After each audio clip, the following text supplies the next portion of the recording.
it's almost sure that you're only going to do one race. And Nur ein Rennen für Sie, Brian. Ist das ärgerlich? Ist das schade? Würden Sie gerne länger fahren? Nein, der Vertrag sagte das ja von Anfang an aus und deswegen habe ich mich darauf eingestellt. Wenn Sie das zweite Rennen auch gewinnen würden, wäre das vielleicht eine gute Ausgangsposition. Ja, die Suzuki ist gut. Vielleicht gibt es da Raum für weitere Verhandlungen. Schauen wir mal. Viel Glück. Also Brian Morrison muss als Favorit gelten nach dieser super Vorstellung in Lauf 1 und dieser Mann steht jetzt wieder auf Pole Position. Christer Lindholm, der Meister des Vorjahres. Er hat sich vielleicht etwas einfallen lassen, um hier Brian Morrison in Durchgang 2 zu bezwingen. Auch Jochen Schmid muss mehr leisten, will er aufs Treppchen. Wir gehen wieder runter zu Jan, bitte. Ja, wir stehen hier bei Christer Lindholm, der das erste Rennen, beziehungsweise den dritten Lauf, das erste Rennen am heutigen Tag hier am Sachsenring überraschend verloren hat. Christer, the Suzuki are very strong this day, right? Die Suzukis sind richtig stark, Christa, oder? Ja, das ganze Paket stimmt einfach. Fahrer, Maschine, Reifen, die sind richtig gut. Ein schwieriger zweiter Durchgang. Hilft die Pole Position vielleicht da ein bisschen? Ich hoffe, dass ich gut wegkomme und ich werde noch ein bisschen mehr geben. Schauen wir mal. We wish you the best and good luck for the Auch viel Glück für Christa Lindholm. Schauen wir, wie die zweite 15-ründige zweite Ausgabe hier am Sachsenring ausgehen wird. Die Wetterbedingungen nach wie vor unverändert kühl. Es bläst mittlerweile auch ein kalter Wind über Start und Ziel. Unfreundlich eigentlich die Bedingungen. Nicht unfreundlich geht es hier im DSF für Sie zu, liebe Zuschauer, denn Sie wissen, der Super Sunday, er läuft, wir übertragen für Sie sehr viel live und jetzt gibt es wieder ein Interview. Bitte, Jan. Ja, und wir stehen hier bei Udo Mark, dem ein sensationelles Comeback gelungen ist am heutigen Tag hier am Sachsenring. Schwer verletzt war er beim Training. Zum ersten Lauf ist er gestürzt, hat sich wieder hochgerappelt. Der 6. Brustwirbel war verletzt bei dir, Udo. Und wenn man dich gesehen hat, wie du zum Siegerpodest gehumpelt bist, mit letzter Kraft hast du dich da hochgeschleppt, dass du jetzt schon wieder am Motorrad sitzt, ist ein halbes Wunder. Ja, ich habe mich ein bisschen erholt in der Zwischenzeit. Und Motorradfahren macht einfach so viel Spaß, da rappelt man sich gerne wieder auf. Stehst wieder in der zweiten Startreihe, genau wie beim ersten Rennen. Suzuki sehr stark in diesem Jahr. Der erste Platz von Brian Morrison, der dritte Platz von dir. Ja, das ist richtig. Wir haben eine sehr, sehr gute Arbeit geleistet über den Winter. Haben das Fahrwerk in Verbindung mit unseren Reifen sehr gut hinbekommen. Und das zahlt sich jetzt hier schon aus. Also viel Glück auch für das vierte Rennen jetzt. Und wenn dich jemand aufs Siegerpodest tragen muss nachher, dann sag uns einfach Bescheid. Viel Glück. Udo Mark. Also Udo Mark zuversichtlich. Ich glaube, er kann mit diesem dritten Rang sehr, sehr zufrieden sein. Auch dieser Mann ist angeschlagen. Andi Meklau hatte einen Trainingssturz, viel auf den Kopf, aber auch er hat ja Punkte mitgenommen und er ist der direkte Verfolger von Gregorio Lavilla, der die ersten zwei Rennen gewinnen konnte. Sie haben es vielleicht noch mitbekommen, Lavilla, er war ebenfalls in diesen Zwischenfall verwickelt mit Kellenberger. Und das haben wir Ihnen im Bild nur kurz andeutungsweise zeigen können. Er fiel dann zurück bis auf Rang 18. Am Ende allerdings gab es noch 4 Zähler mit Rang 12 und somit hat er mit 54 Punkten jetzt vor diesem vierten Lauf die Nase vorne vor Andi Meklau, der mit 46 Punkten folgt. Jetzt gibt es die Aufwärmrunde, soweit also die aktuellen Interviews vor diesem Rennen. 15 Runden, die wir Ihnen jetzt im Rahmen des Super Sundays übertragen. Und vorher gibt es natürlich auch noch den Tipp des Tages aus Expertenhand. Bitte. Oberbürgermeister von Hohenstein-Ernsthal, denn der Sachsenring liegt nicht bei Chemnitz, sondern bei Hohenstein-Ernsthal, haben wir eben erfahren. Herr Humilius, der Oberbürgermeister. Herr Humilius, tolle Kulisse hier, 40.000 Besucher. Der Sachsenring wieder übervoll heute. Also wir sind vollauf zufrieden und begeistert. Ich kann nur sagen, was Borussia und Schalke für ein Ruhrpott ist, das ist der Sachsenring für die Hohenstein-Ernsthaler Region. Und jetzt noch ganz schnell den Tipp des Tages vom Oberbürgermeister von Hohenstein-Ernsthal. Es ist für mich ganz einfach, da ich einen ersten Lauf gesehen habe, also an Suzuki führt nichts vorbei. Sieger wird Brian Morrison, zweiter wird Christer Lindholm und dritter wird Michi Rudrup. Also, erster Brian Morrison, zweiter Christer Lindholm, dritter Michi Rudrup. Das war der Tipp von Herrn Humilius, Oberbürgermeister von Hohenstein-Ernsthal. Und wir sind live dabei am Sachsenring. Sehen Sie, wenn wir ja schon wüssten, liebe Zuschauer, dass es so ausgehen würde, dann könnten wir ja schon ausschalten. Aber das ist ja Motorsport, Racing. Ich darf neben mir begrüßen Michael Galinski. Im Supersport 600 Rennen ist es nicht gut gelaufen. Wollen wir hoffen, dass du deinen Jungs jetzt hier die Daumen drücken kannst. Würdest du selber gerne fahren? Ja, sicherlich würde ich gerne fahren, aber es hat heute nicht so gut geklappt bei uns in dem 600 Supersportlauf. Ich freue mich aber trotzdem, mit Ihnen hier die Kommunikation zu machen und na, vielleicht ist auch für den einen oder anderen was dabei. Würdest du tippen, dass der Brian Morrison wieder wegfährt vorne? Noch kurze Antwort. Der Brian Morrison hat natürlich eine bärige Kondition. Durch seine Langstreckenfahrerei, durch seine maximale Erfahrung hat er natürlich die besten Voraussetzungen. Okay, blicken wir in die Startaufstellung. Also Lindholm, der Pole-Sitter, aber Sie haben gesehen in Durchgang 1, es gibt Piloten, die ihn schlagen können, der Meister des Vorjahres. Daneben besagter und bereits analysierter Brian Morrison, 36, kommt spät zu Ehren. 96, Sie sehen es, der Endurance-Weltmeister. Michi Rodroff, der Bayer, seit Jahren dabei mit einem starken ersten Lauf. Er startet von Position 3. Und daneben steht Jochen Schmid, der Meister des Jahres 95, der mit Rang 4 vielleicht so ein bisschen nicht ganz die Erwartungen hat erfüllen können. Michi Rodroff dort vor ihm und die beiden haben sich ja noch in der letzten Runde überholt. Die Übersichtspositionen der Startreihe 2, Mark Kellenberger, Miklau und Lavia, also in Startreihe 2. Es geht weiter mit Rob Phillips, dem Australier, Werner Dimpal, Thomas Klink und Paul Leutert in Reihe 3. In der 4. Andrea Mazzali, Robert Hüber, Harry Fahrt und Peter Linden. Es folgen Heinz Platazis, Harald Kitsch, Fritz Einberger und Richard Heinrichmeier. Gerhard Gillis, Uwe Pollheide, Janosch Wech und Frankie Heidger. Sowie Jörg Schmidt, Bernd Kaspers, Jörg von Minchroде und Jarno Burkhardt. Am Ende des Feldes Ralf Altschner, Matthias Bolt, Bert Neef sowie Ossi Niederkircher und auch Bo Granat aus Schweden nimmt dieses Rennen in Angriff. Die Positionen werden so langsam bezogen zum Start. Roger Kellenberger durch diesen Unfall ausgeschieden. Er hatte dann einen weiteren kleinen Zwischenfall und Brian Morrison, vielleicht ist es ja auch die Nummer 34, ich habe es vorhin schon mal gesagt, die ihm so ein bisschen Glück bringt. Gut 40.000 Zuschauer erleben jetzt hier hoffentlich ein genauso spannendes zweites Rennen am Sachsenring. Rechts aus ihrer Perspektive mit der 1, der Meister Lindholm. Daneben Brian Morrison, dann Michi Rodroff und Jochen Schmid. Jetzt gibt es hinten die grüne Flagge, die Startampel sehen Sie eingeblendet. Und das Rennen ist freigegeben. Raketenstart von Michi Rodroff. Aber auch Jochen Schmid stark. Lindholm diesmal nicht so gut. Und Jochen Schmid führt in der ersten Kurve. Da ist es eng. Wie wichtig ist der Start hier in der Frühphase, das Rennen vielleicht schon zu kontrollieren, zu übernehmen? Also es ist der Start hier sehr wichtig, weil man hier sehr schlecht überholen kann. Und das ist enorm wichtig, nach dem Start schon vorne zu sein, weil es wird dauern, bis die anderen kommen. Also, hier schon veränderte Positionen. Schmid, Lindholm, Morrison, da stürzt ein Kawasaki-Pilot, liegt da denkbar ungünstig, aber es ist glimpflich abgegangen. Jochen Schmid war es nicht, der führt nämlich vor Lindholm, Morrison, Rodroff, Miklau, Mark und Lavia. Jetzt Morrison hier schon gegen Lindholm. Und Jochen Schmid vorne natürlich versucht, hier wegzufahren. Hier die Wiederholung. Es könnte mit der Nummer 52 jemand gewesen sein. Wir versuchen das für Sie zu eruieren, liebe Zuschauer. Auch Michael Galinski ist sich nicht ganz sicher, wer da gestürzt sein könnte. Ich denke, dass es Rob Phillips war, aber genau habe ich es nicht gesehen. Ja, hier wird der Pilot an der Leitplanke dort, tja, nicht behandelt, aber gestützt. Da tut man sich schon die Knochen weh. Also Schmid mit Abstand vor Lindholm. Rodroff jetzt hinter Morrison dicht auf und Jochen Schmid wird die erste Runde als Führender beenden. Lavia hier gegen Mark. Ja, Udo gar nicht so gut weggekommen. Wir haben es angeschnitten, verletzt. Und hier ein weiterer Zwischenfall. Jetzt hat es aber im Karton so richtig gerumpelt. Da sind 3, 4 Piloten gleich involviert. Aber auch hier betrifft dieser Zwischenfall nicht die Spitze.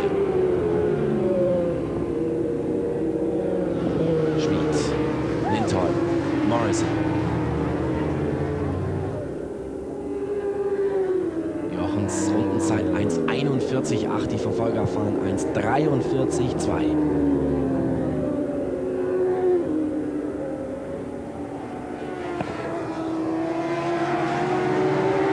Also umgedrehte Vorzeichen wie im ersten Durchgang. Jochen Schmidt diesmal besser weggekommen, ist vorne.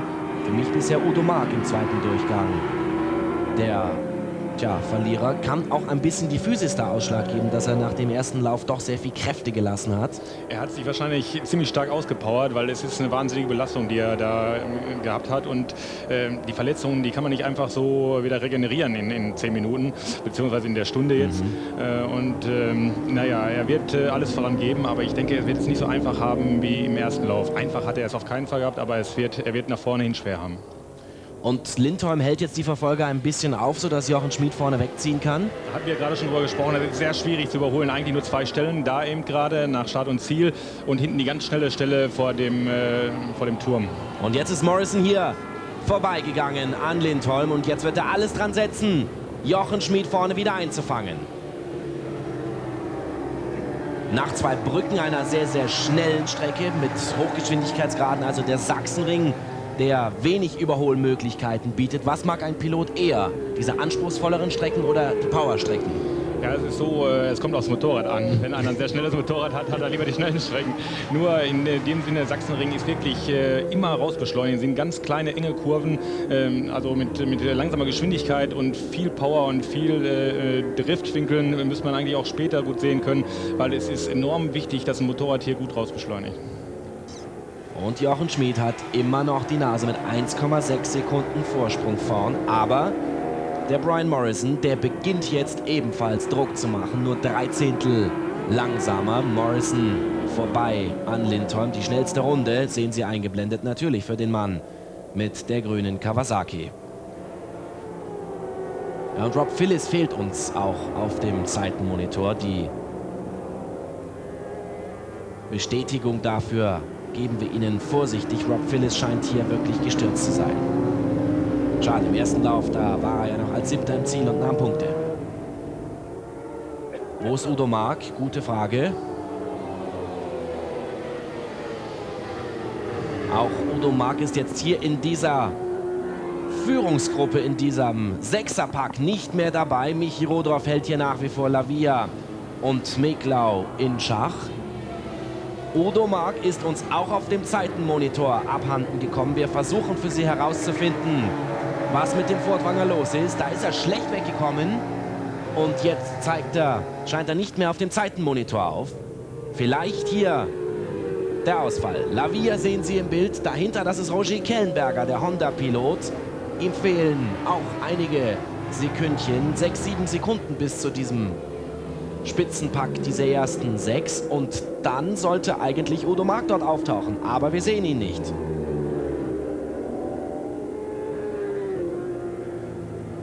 Nach 3 Runden sieht es wie folgt aus. Und Morrison ist jetzt dran an Jochen Schmidt. Wo wird er überholen? Bei Start und Ziel, denkst du?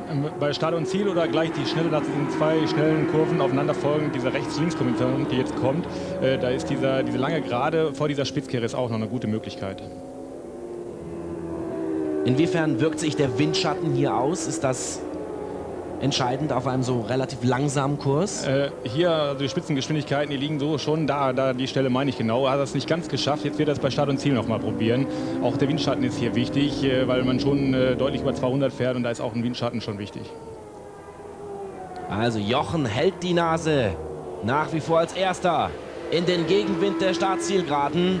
Brian Morrison, Lindholm, Rodroff, Meklau und Lavia. Meklau jetzt gegen Michael Rodroff, aber der Bayer hält das Zepter fest in der Hand. Tja, und Udo Mark ist tatsächlich weg, liebe Zuschauer. Kellenberger wird auf 7 geführt in der 4. Runde. Dann Thomas Klink, Robert Hüber und Heidegger. So lautet die Reihenfolge der ersten 10.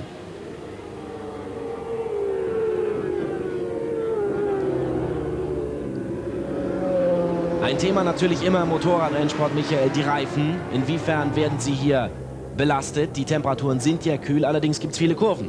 Es ist hier wesentlich wichtiger, die Reifen, als zum Beispiel letztes Mal auf dem Flugplatzkurs.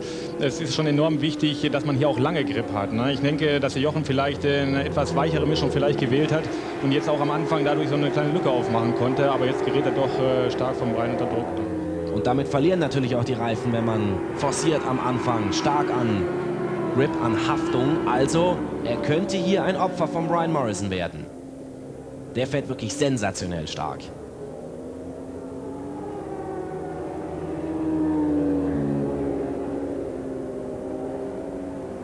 Hier wieder diese Stelle, die du angesprochen hast. Jetzt reicht's. Klasse gemacht. Noch ein bisschen Quäntchen, ein Stück härter gepresst und diesmal reicht es. Brian Morrison wird also die 5. Runde als Führender abschließen. Konter von Jochen. Knapp. Da verzerrt die Perspektive immer so ein bisschen. Da muss man wirklich warten, wer als Erster einlenkt. Auf Start und Ziel sind auch so 2 Bitumenstreifen. Ich weiß nicht, ob man die sieht. Da muss man, oh, jetzt gerade noch ein Slide vom Jochen. Und da kam natürlich der Brian dann gleich vorbei. Das ist natürlich klar. Um auf den Bitumenstreifen nochmal zu kommen, bei Start und Ziel, da darf man auf keinen Fall drauf kommen. Deswegen fahren die Fahrer so weit auseinander da. Es sieht immer so aus, der eine ganz links, der andere ganz rechts. Das ist, weil in der Mitte die Streifen sind und die sind sehr glatt. Also dieses Überholmanöver nochmal zum Genießen. Und Morrison setzt sich ab. Letzte Runde 1,35,7, Jochen Schmid 1,36,2 Abstand. Also jetzt bei in etwa 0,2, 0,3 Sekunden. Und Lindholm, der fährt eifrig mit Sammelpunkte. Er wieder auf 3, vielleicht der lachende Dritte. Lavia ist vorbei an Meklau. Da hat es also eine Positionsverschiebung gegeben. Die beiden, die direkten Herausforderer von Michael Rudroff, der auf Position 4 die Verfolgergruppe momentan anführt. Also der Brian fährt unheimlich sauber. Also es sieht wirklich toll aus und er hat aber, glaube ich, auch die meisten Kilometer, nicht auf dem Motorrad, aber generell durch die Langstrecke wahnsinnig Erfahrung. Und das bringt Vorteile, dass man hier eine weichere, eine sauberere Linie fahren kann, die Reifen schont. Das sind alles Faktoren, die sich summieren. Genau, das sind so, er muss praktisch über 24 Stunden konstant schnell fahren und er ist es gewohnt, mit alten Reifen zu fahren, in Anführungsstriche, also Reifen, die schon anfangen zu rutschen und deswegen ist er hier auch, macht er so einen unheimlich starken Eindruck. Wenn dieser Mann alle Rennen fahren würde, wäre er für dich ein heißer Kandidat auf den Pro Superbike-Titel? Er war auch im letzten Jahr eigentlich ein heißer Kandidat. Den hat einen Unfall zurückgeschmissen, er war ja verletzt. Und also der Brian Morrison wäre schon ein Titelaspirant, da kann man gar nicht dran vorbei. Und Sie haben es gesehen im Bild, Lavia und Meklau haben sich jetzt beide an Michael Rudroff vorbeigeschoben. Also jetzt hat der Überseher hier nicht länger Kontra geben können. Er verliert 2 Positionen. Der Abstand der ersten beiden bei knapp einer halben Sekunde, dann Lindholm. Und dahinter jetzt Lavia, Meklau und Rudroff.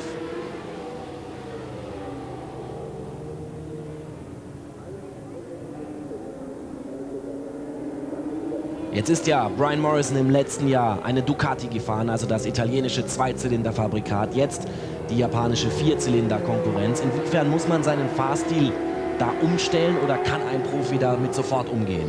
Also er kann damit sicherlich umgehen, weil er viel Erfahrung mit japanischen Vierzylindermotoren auch hat. Aber er muss natürlich ganz anders fahren, weil der Ducati, die lebt so ein bisschen vom Drehmoment, heißt wenig Drehzahl aus den Kurven, nicht so viel schalten. Und so ein Vierzylinder will schon gedreht werden. Da muss man sich schon umstellen. Aber das scheint er hervorragend zu beherrschen. 1,35,5 in der letzten Runde.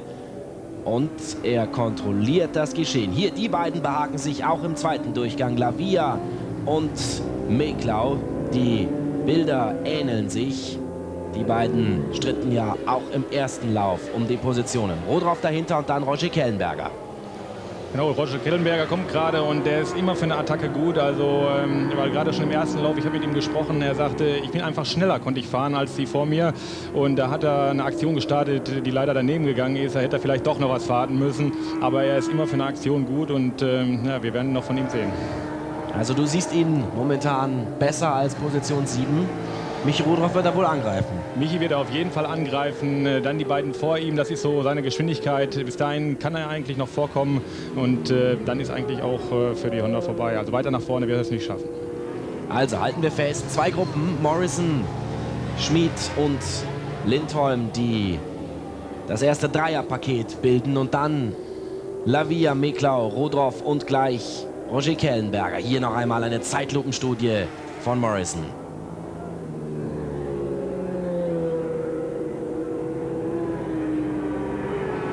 Es macht Spaß zuzusehen hier, wie der Brite die Suzuki bewegen kann. Tja, Udo Mark draußen, schade eigentlich. Damit er also keine Punkte, aber trotzdem ein, würde ich sagen, zufriedenstellendes Comeback nach diesem schweren Sturz in Zweibrücken. Wo ist Jochen Schmid? Da auf Platz 3. Ein bisschen zurück, wie von dir erwartet. Lassen da die Reifen nach. Hat er zu viel am Anfang gegeben? Ich will nicht sagen, unbedingt zu viel gegeben. Ich denke, dass er vielleicht einen weicheren Reifen genommen hat und dadurch auch am Anfang, das war seine einzige Chance, die Flucht nach vorne. Und ich denke, dass er jetzt ein bisschen Zoll zahlen muss, weil einfach die Reifen hier schon ein bisschen nachlassen. Also auf den Plätzen 1, 2 und 3. 3 japanische Fabrikate. Suzuki, Yamaha und Kawasaki. Natürlich unterschiedliche Strategien, unterschiedliche Reifen. Das alles ist drin. Überlegt man vorher, was man macht, wie man ein Rennen angeht, um dann die Erfahrungswerte für Lauf 2 umzusetzen? Oder hat man von Anfang an am Wochenende eine klare Strategie im Kopf, wie man das Rennen angehen möchte? Nein, die Strategie, die ergibt sich erst, weil man erst im Wochenende sein Fahrwerk einstellen kann. Man muss funktionieren, man muss gucken, wie die Reifen funktionieren, wie das Fahrwerk funktioniert auf die Strecke. Und so gesehen kommen die Faktoren nachher und man weiß selber, wo man noch Zeit holen kann. Und man hat die anderen studiert und weiß für den zweiten Lauf vielleicht schon, da kann ich das eine und andere noch machen. Und Jochen hat halt jetzt versucht, mit einem weicheren Reifen wahrscheinlich die Flucht nach vorne zu suchen. Er fährt auch mit Abstand die meiste Schräglage, wenn ich das manchmal so sehe, so den 250er-Stil noch ein bisschen. Es sieht immer wirklich schnell aus. Aber es ist natürlich viel Schräglage, früh aufziehen, ist natürlich gleichbleibend mit Reifen früh nachlassen. Tja, und Brian Morrison kontrolliert das Geschehen in der mittlerweile 9. Runde. Über 1 Sekunde sind das auf dem Computer zu Christer Lindholm. Lindholm, der ja gewechselt ist von DNL Ducati Corsa als Meister ins Yamaha-Team, mit dem er 95 Vize-Champion wurde. Er ist sicherlich hier auch ein Sieger des Wochenendes, denn er nimmt effektiv, wenn auch ein bisschen unauffällig, Punkte mit. Und ich könnte mir sogar vorstellen, dass er hier für den Schlussspurt noch ein bisschen rüstet, denn der Abstand sinkt ein bisschen. So bei gut Halbzeit des Rennens könnte Lindholm, der sich bisher aus allem so ein wenig herausgehalten hat, vielleicht doch noch ein wenig nachlegen. Suzuki hat auch so ein bisschen den Lohn der Arbeit. Sie sind seit Jahren wirklich mit dabei und voll engagiert. Und sie werden sich vielleicht jetzt doch überlegen, ob sie den Brian nicht weiter engagieren, weil die ganzen Punkte, die er hier holt, die will man natürlich dann nicht verschenken auf die Meisterschaft. Ne? Auf jeden Fall hat sich Morrison da ja sehr diplomatisch geäußert. Ich könnte mir vorstellen, dass man nach einer solchen Vorstellung eigentlich nicht umhin kommt, ihn weiter zu verpflichten. Dann hätten wir jeweils Doppelsieger der ersten beiden Rennen. Sie können sich vielleicht erinnern, wenn Sie unsere Übertragung verfolgt haben. Gregorio Lavia gewann die 2 Auftaktrennen nach dem Motto Kamsa und siegte für das DeCecco Racing Team. Und jetzt könnte auch Brian Morrison als Doppelsieger der zweiten Veranstaltung 97 in die Geschichtsbücher eingetragen werden. Sie haben es aber richtig gesehen, also ich denke auch, dass Christa rankommt. Also es ist im Moment wirklich so, dass er so einen Zwischenspurt einlegt, der Christa. Und das wird bestimmt noch spannend für uns. Da stürzt Morrison! Da war er unter Druck, da rutscht ihm das Vorderrad weg. Das war eine ganz enge, es ist eine erste Gangkurve auf Start und Ziel drauf und da ist ihm leider das Vorderrad weggerutscht. Also wirklich schade drum. Der ist so gut gefahren, wirklich schade. Tja, und damit geht uns natürlich auch das Duell um die Spitze flöten. Da ist nichts passiert, ein harmloser Ausrutscher. Morrison hier die Wiederholung, versucht sogar noch das Motorrad aufzurichten. Da kann man nichts mehr machen. Nein, das ist geht auch so schnell, wenn man in einer schnellen Kurve das Vorderrad anfängt zu sliden, dann kann man es noch kontrollieren. Aber das ging so plötzlich, da hat er keine Chance. Und somit liegt Christa Lindholm jetzt in Führung. Gerade als Lindholm herankam, da spürte Morrison den Druck. Und jetzt führt er. Christa Lindholm. Er hat sich auch schon vorher, hat der Brian Morrison sich schon umgedreht und er hat den Druck wirklich förmlich gespürt und hat schon versucht, da noch zu ziehen. Und gut, dann kann sowas auch passieren. Also nach 2 Dritteln des Rennens ein neuer Stand. Meklau auf Platz 3, Lavia effektiv auf 4, Rodolf Kellenberger. Und dann kommt schon Andrea Mazzali, der Teamkollege von Lavia. Somit also die Suzuki-Mannschaft aufgerieben nach den Plätzen 1 und 3, 2-0er im zweiten Durchgang. Aber so ist Rennsport, so kann es gehen. Jeder hat gesagt, der Morrison, der biegt das Ding gleich nochmal. Aber beide, wie gesagt, draußen. Der Sachsenring, Michael, ist ja ein bisschen umgebaut worden. Kannst du unseren Zuschauern erklären, was da verändert wurde? Ja, also deutlich, die Sturzräume sind wirklich breiter und größer geschaffen worden. Da ist so eine super schnelle Rechts-Links-Kombination, wo wir im letzten Jahr praktisch nur 50 Meter Airfans hatten. Airfans, das sind so Luftsäcke, die uns dann praktisch auffangen, wenn es wirklich mal zum Sturz kommt. Und da sind jetzt 200 Meter, um zu sehen, was da gemacht wurde. Es wurden Kiesbetten in 2 Kurven verbreitert und der Veranstalter gibt sich wirklich hier die größte Mühe, dass es auch für uns sicher wird. Weil der Kurs hat natürlich auch viele Puckel. Man sieht es vielleicht, wie die Gabel arbeitet. Es ist auch ein Kurs, wo man über das Vorderrad eher fällt wie über das Hinterrad, weil man spät in die Kurven reinbremst, unheimlich hart in die Kurven reinbremst und das Vorderrad verschleißt eigentlich mehr als das Hinterrad hier. Christa Lindholm scheint das Ganze überhaupt nicht zu tangieren. Fährt jetzt souverän 3,5 Sekunden vor Jochen Schmid. Andi Miklau hat schon 8 Sekunden Rückstand. Hier sehen Sie die Distanz noch einmal grafisch aufbereitet.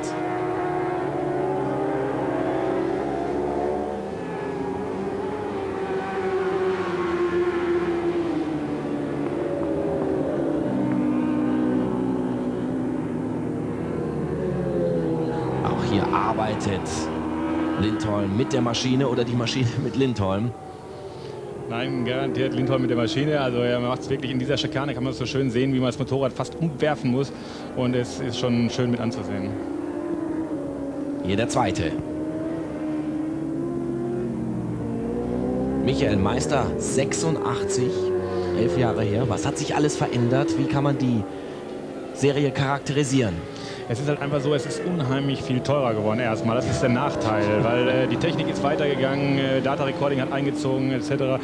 Es sind so viele Sachen gekommen. Einmal wurden die Carbon-Bremsscheiben verboten, das hat es dann wieder ein bisschen günstiger gemacht, aber es laufen so ein bisschen die Kosten davon und ich denke, dass wir im nächsten Jahr ein anderes Reglement haben werden, was die Kosten eigentlich senkt, was es senken muss, damit wieder mehr Privatfahrer kommen.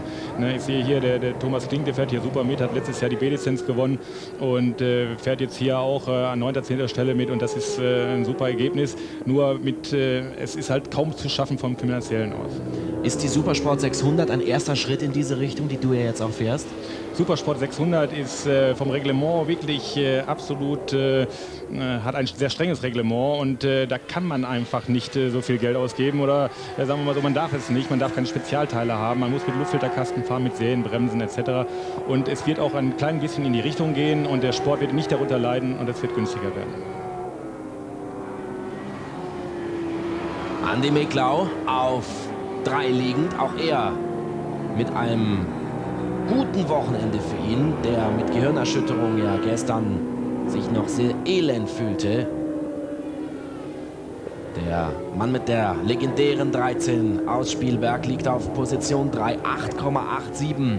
Sein Rückstand 3 Runden vor Schluss. Tja, ich denke, die Positionen sind bezogen, aber trotzdem ein sehr, sehr abwechslungsreicher Lauf. Schade, ich gebe es zu, dass Brian Morrison da aus dem Sattel gestiegen ist. Ich hätte gerne ein Duell dieses Mannes hier mit der 1 gesehen.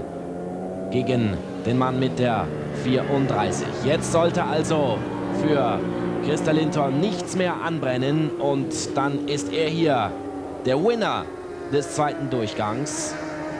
Fährt man die letzte Runde immer noch am Limit? Bleibt man dran, um sich zu konzentrieren? Er kriegt von seiner Box, kriegt er Signale und ich denke, dass er weiß, dass er weit vor ist gut, man muss schnell fahren, um die Konzentration nicht zu verlieren, aber trotzdem weiß er, dass er das eigentlich dann in der Tasche hat. Im letzten Jahr, ich kann mich erinnern, da gab er sogar mal Handzeichen, als er sich seines Sieges sicher war.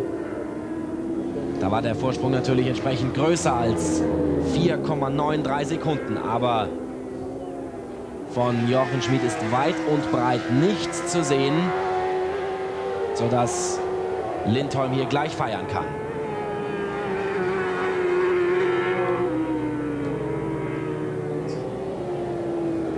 Jetzt kommt Christa Lindholm hier auf die letzten Meter.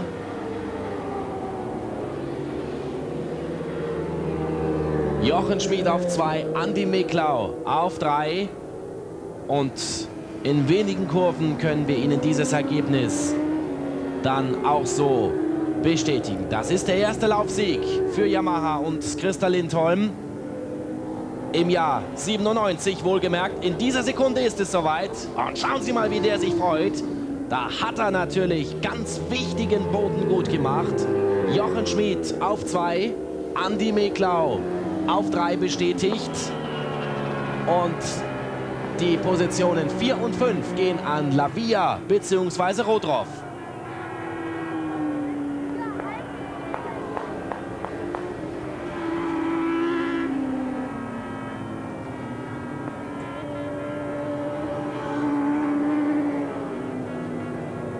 Christa Lindholm.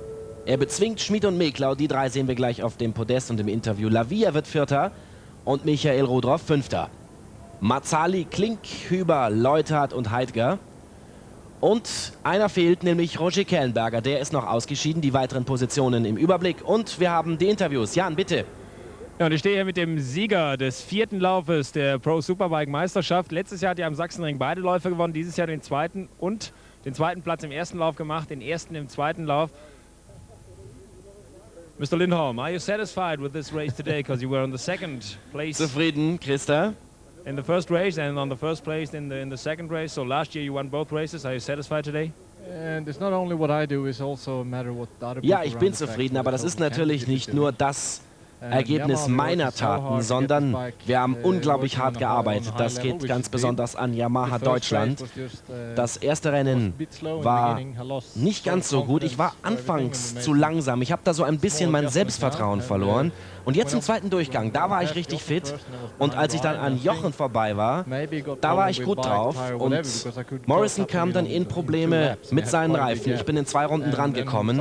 Und dann ist er gestürzt. Und da wusste ich, mich kann heute keiner mehr überholen.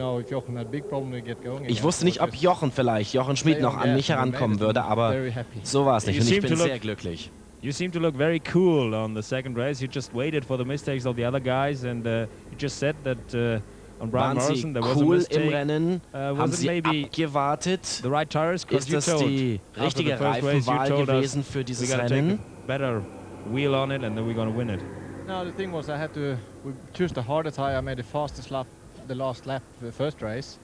So Wir wussten, this dass race, die I knew I härtere couldn't follow Reifenmischung the in beginning, so der Jochen pulled away letzten a little bit, Runde tried to gut do as sein good as I can. würde. I know Und we should Jochen be hat strong in andersrum the end, gepokert. Er hatte die but weicheren strong Reifen we had drauf this und time. somit Next time it could be a haben different wir story. am Ende Very das happy. bessere Ende für So it uns gehabt. seems Ich bin you're- sehr glücklich. So it seems you're on the way back to the championship again on Yamaha this time. Good luck for the next races. Thank you Viel very Glück much. und vielen Dank, Christa Lindholm. Christa Lindholm.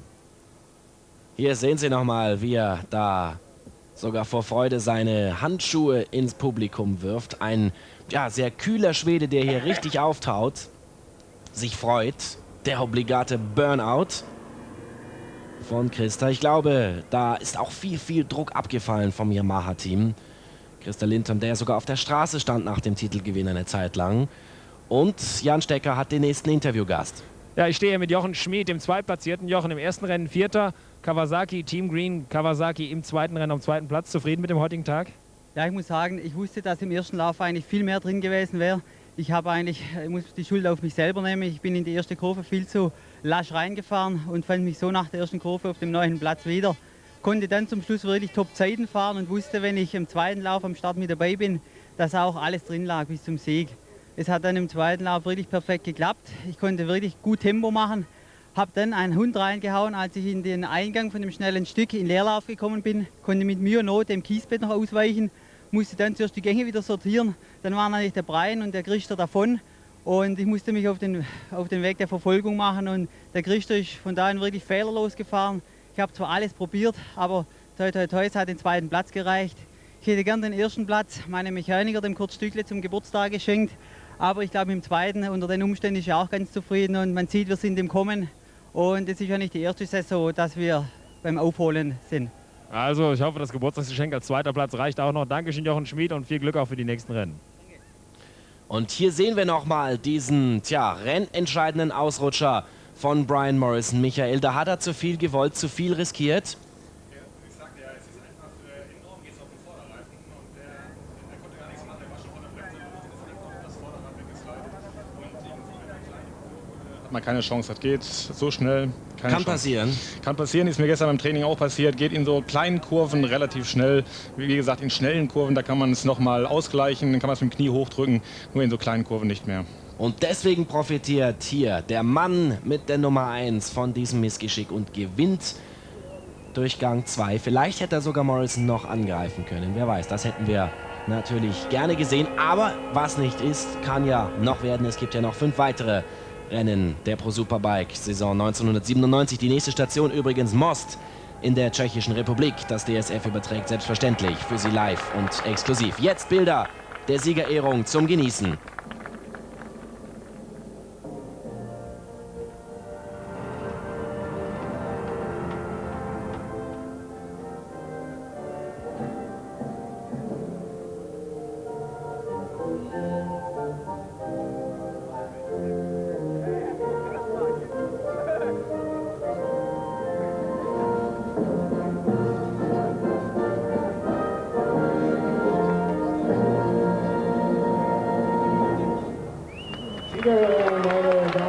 Most ist in Tschechei, ja?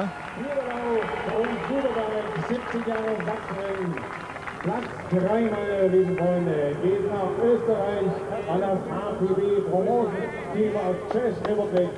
Anni Meglau aus der Bukati. Platz 2, meine Damen und Herren, für den Backnanger Jochen Schmitz von